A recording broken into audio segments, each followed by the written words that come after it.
বলছে আমরা এটা মেজার করছি যে একটা টাইম, সেই টাইমে কতটা আছে। আর এখানে দেখছি এখানে কিন্তু কোনো টাইম লিখিনি, এখানেও একটা টাইম লিখেছি। এখানে কি লিখেছি? 1 মিনিট। এখানে আমি একটা পয়েন্ট অফ টাইমকে মেনশন করেছি, আর এইটাকে আমরা বলবো period of time. Period of time তোমরা ইংলিশগুলো অবশ্যই লিখে রাখবে, যারা বাংলাতেও তারা ইংলিশগুলো অবশ্যই লিখে রাখবে। এটাকে বলবো সময়কাল।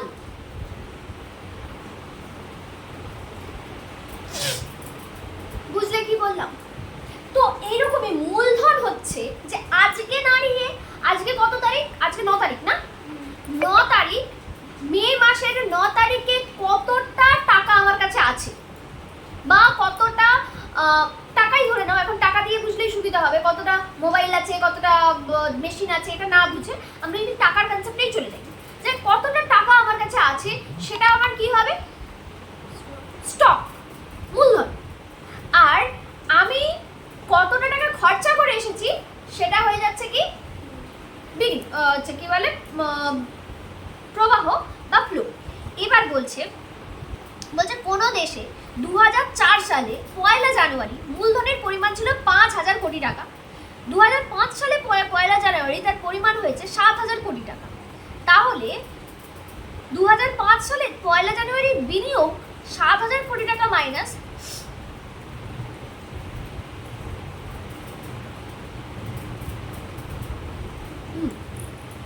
বলতে চাইছে যে ধরো কোনো সময়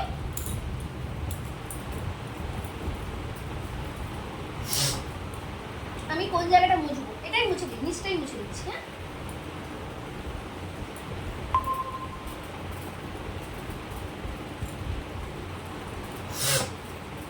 এটা সেদিন আমার হাজবেন্ডের সঙ্গে কথা হচ্ছিল যে ওরা যখন বিজনেস শুরু করেছিল তখন ওদের হাতে ক্যাপিটাল ছিল 2 লাখ টাকা।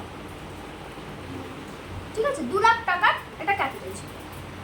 লাস্ট মান্থে আমরা ক্যালকুলেশন করে দেখলাম যে লাস্ট মান্থে আমরা আমাদের যতটা প্রোডাকশন, তো আমরা ওইভাবে প্রোডাকশন করি না, আমাদের বিক্রি আছে, মানে তুলতে হচ্ছে, বিক্রি করতে হচ্ছে, সেটা দেখলাম যে কতটা তোলা যায়, সেটা দেখলাম 4 লাখ টাকা। ঠিক আছে, সেটা কবের থেকে কবের মধ্যে, সেটা অনেক দিনের, যদিও এটা মানে খুব একটু বেশিই দিন হয়ে গেছে, মানে 2020 না, 2022 থেকে ধরো, 2022 থেকে 2024, মানে 2 বছরে 2 লাখ টাকার ইনভেস্টমেন্ট, এটা কিন্তু খুব ভালো কিছু নয়। কারণটা হচ্ছে 2 লাখ টাকায় তুমি কত টাকা হচ্ছে রোটেট করতে পারবে, পরে বোঝাবো, এই রোটেট ব্যাপারটা পরে বোঝাবো। তো আমরা যেটা বলছিলাম 2000